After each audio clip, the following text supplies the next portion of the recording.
Chapter 1. I Believe. Transforming Fear into Faith. The prayer of desperation. "Get my baby out," I screamed with a raspy voice. My desperate pleas for help were barely heard. Smoke filled the room as the cries of my newborn awakened me into a living nightmare. The house was on fire and I couldn't get out. As a young girl, my mind would wander, what would I do if my house caught on fire? Then I would create a very clear, level-headed plan. However, smoke inhalation disorients your brain. The sounds of my precious 5-week-old daughter's wails pierced my sleep. Walking to her bedroom in the dark, half asleep, to feed her every night had never been a problem. Now suddenly I was lost and I couldn't find her doorway. I clawed at the clothes in my closet, trying to find my way out. And then stumbling in the other direction, I felt the window pane. It wasn't until I opened the window and I looked out that I realized my house was on fire. I tried to scream for help, but no one could hear my cries. I collapsed. In desperation, I prayed the prayer everyone prays when they think they are about to die. Help. My daughter and I would have died that night if my husband hadn't gotten home in time. Imagine his horror when he rounded the corner and could see the sky lit up by orange flames. Cars and people filled our street. Watching in horror, the home next to us, which was under construction, had already burned to the ground. A home on the other side stood engulfed in a raging inferno.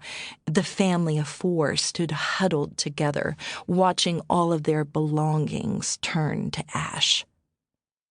There was only one fire truck on the scene.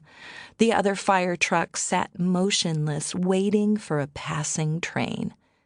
My husband grabbed the arm of the fireman. Frantically, he asked, "Did you get my wife and baby out?" The fireman dropped the hose, and together they ran to the front door. The neighbors had assumed we were still on vacation, and they didn't realize we were trapped inside. When I heard someone coming into our home, I began to scream hysterically, "Get my baby out!" I don't remember what the fireman who saved my life looked like. I just remember him holding his flashlight up and saying, "Come towards the light." I made my way toward what looked like a tiny pin light in the smothering darkness. At last, I felt his arms as he led me out to safety. Come toward the light. Have you ever found yourself in a dark place, not knowing which direction to go? It's in the blackest night that light pierces the darkness. Come toward the light. Prayer brings light to your path so that you know which way to go. Prayer taps into God's power to transform your daily life. God is all-sufficient, all-knowing, and all-powerful. God is not only able to change the situations, He is willing to change them. The main way we connect with God's will for our lives is through prayer. God is not an abusive, negligent dad who will scold you if you don't pray correctly. God is the ever-present, always available maker of heaven and earth.